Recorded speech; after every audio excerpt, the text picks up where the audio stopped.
Pagdating naman po sa Interpol Red Notice Alert, yan naman po ay sa mulat-mula sinasabi ko, hindi po yan warrant of arrest. Yan ay request lamang para makipagtulungan ang mga alagad ng batas kung nasaan yung taong hinahanap para mahuli yung taong yan. Walls are closing in on Mima Butanding Harry Roque and he knows it. Kaya ngayon pilit niyang dinidownplay ang request for an Interpol Red Notice laban sa kanya.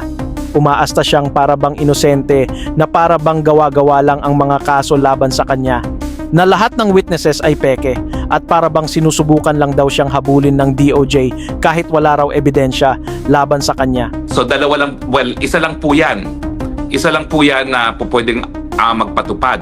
At yan po ay ang Police Dutchland, Police Holland. At bakit na madali ipapatupad niyan, alam nilang nila na asylum seeker ako. Hindi ko naman po sinasabi na ako'y espesyal dito sa Holland, pero walang kaduda-duda po, alam nila na ako'y asylum seeker dito dahil ako po ang pinaka-high profile asylum seeker ngayon dito sa Holland. Ano siya, si Manay Laila de Lima na totoong ginawan ng fake cases at fake witnesses ng corrupt DOJ ni Digongyo noon? Kaya nagtatago si Mima Hari kasi hindi naman siya bobo para hindi malaman na may mga real cases at evidence laban sa kanya. At dahil nga psycho-lawyer si Mima Hari, alam niyang the only way out ay magtago abroad at maghintay na ang next admin ay mga Duterte o kaalyado nila.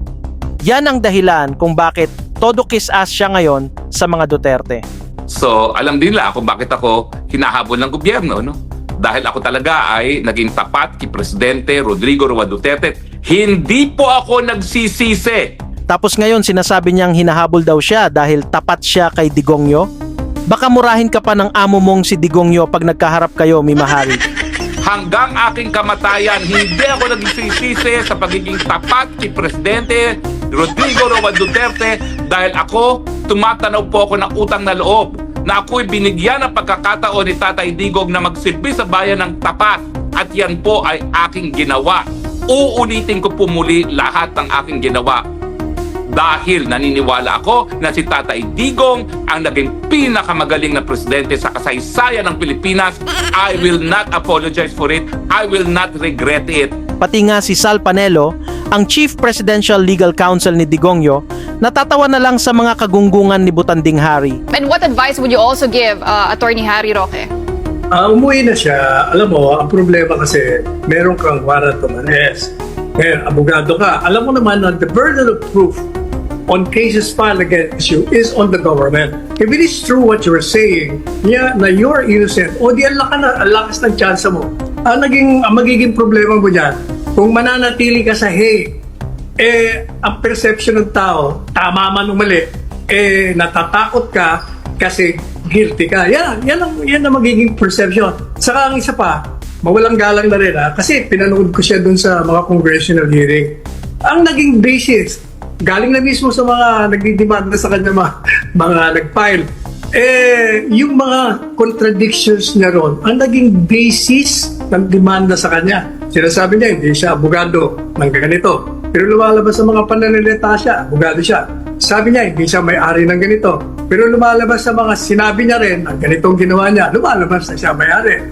O kaya, pero even at that, you must remember that the burden of proof always lies on those who accuse you. Hindi sa'yo. You don't even have to introduce evidence on your behalf para ipakita mo na you are innocent kasi you're presumed innocent ka. Kaya anong kinakatakot mo? Mima Hari is a great manipulator at alam yan ng ilang mga gerlalush at mga baklitang DDS na kabardagulan niya. And he's using that talent para budulin ang mga DDS habang tumataya siya sa pagkawala ni PBBM o sa next elections, all for his own selfish interest. Tanging paraan para mapauwi si Tatay Digong ay mawala bilang presidente ang Marcos Jr. At ngayon, final na, the government has officially requested an Interpol Red Notice para kay Mima Hari. Kinumpirma ito ng spokesperson ng Presidential Anti-Organized Crime Commission, si Winston Casio, sa media. Humiling na ang gobyerno ng Pilipinas ng Interpol Red Notice laban kay dating presidential spokesperson Harry Roque. Ayon sa tagapagsalita ng Presidential Anti-Organized Crime Commission o POPAOK na si Winston Casio, idinaan sa Philippine Center on Transnational Crime ang hiling na red notice. Ayon pa kay Casio, ang basehan ng hakbang ay ang mga kasong qualified human trafficking at inciting to sedition laban kay Roque. See you soon, Mima Hari. DOJ's new spokesperson, si Fafa Paulo Martinez, is happily waiting for you at handa kang i-headlock sa kanyang mamaskels na biceps. Promise po yan.